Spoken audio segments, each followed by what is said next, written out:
The Admirals are some of the most misunderstood characters in all of One Piece. Depending on who you ask, they're either Yonko level monsters or commander tier frauds who get clowned in every fight. But honestly, the truth is, neither extreme is accurate. The reality of the Admiral agenda lies somewhere in between, and it's a lot scarier than people think. In this video, I want to break down what Oda actually shows us about the Admirals, why they are way above commander level, why they can compete with the Yonkos, and why Suzuki specifically might be one of the most dangerous people in the entire series. The first thing we need to clear up is that being an admiral is not a clout-based position. It's not like becoming a warlord where influence or politics can get you the spot. Admirals are handpicked because they are the Navy's ultimate weapons, which is why Garp was offered the role, not because of reputation, but because his strength was undeniable. Fujitora and Green Bull are perfect examples of this. They are promoted after just 2 years in the Navy purely because they were strong enough. That tells you almost everything. Admiral is a title earned through combat ability alone. Emperors like Kaido or Big Mom are often portrayed as natural-born monsters. Admirals, on the other hand, are forged through military perfection. They're trained to be complete fighters. Elite haki, mastery of rokushiki, tactical awareness, and battlefield strategy. Now add in their devil fruits, some of the most busted abilities in the series. Akainu's magma is called the most offensive power in One Piece. Kizaru is literally light. Aokiji controls entire environments with ice. Fujitora manipulates gravity like it's nothing. Green Bull can drain life force and regenerate his own body. And Sengoku had a mythical Buddha fruit with destructive shockwaves. These aren't just strong powers, they're chosen weapons of the world government. Pair those fruits with advanced haki and strategic precision and you have fighters built to go toe-to-toe with the best in the world. A lot of downplay comes from ignoring context. For example, Egghead Luffy versus Kizaru. People act like Kizaru got cooked, but in reality, Luffy went all out with Gear 5, Advanced Conkers, and Armament Haki. Meanwhile, Kizaru was fighting with his base moves. No haki at all. No named finishers, just casual lasers and clones. Luffy did knock him down, but Kizaru was back up first while Luffy passed out from exhaustion. If this fight was one-on-one, Kizaru walks away the winner. It is the exact same thing with Marineford. Whitebeard landed his best shots when Akainu was off guard, but when they actually clashed head-on, Akainu stopped his Bizento swing with a single leg. That's not a commander tier, that's Yonko level. And at the end of the day, even the so-called anti-feats are shaky because Green Bull folding King and Queen wasn't cheap because they were both injured. Zoans are known for recovery, and the Straw Hats themselves were ready to fight Green Bull after Wano. The fact that he washed King and Queen that easily, that tells you he's leagues above commanders. So here's the real truth. Admirals are not commander level. They're clearly positioned as the Navy's answer to the Yonkos. The narrative consistently shows them relative to Yonkos and top tier legends like Garp and Sengoku. Now, does that mean every Admiral is equal to every Yonko?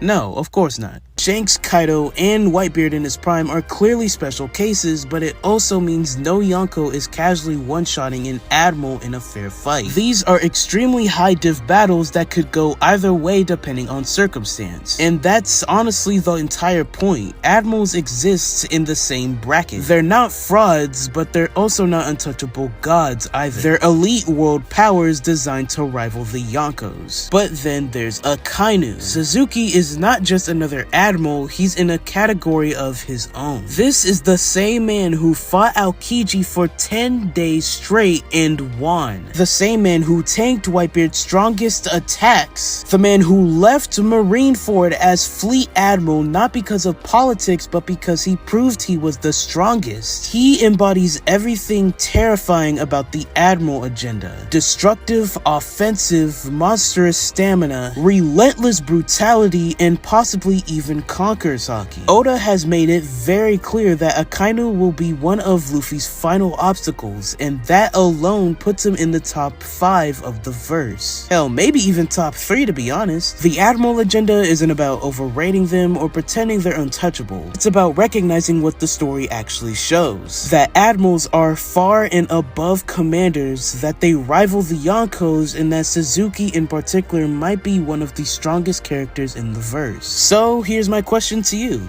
how many admirals would it take to beat a Yonko? Where does Akainu rank among the top tiers of One Piece? And do you think Oda is holding back their true power for the endgame? Let me know in the comments down below, because I already know the debates on this one are about to get heated. If you enjoyed, don't forget to like and subscribe, and I'll see y'all in whatever I make next. Peace.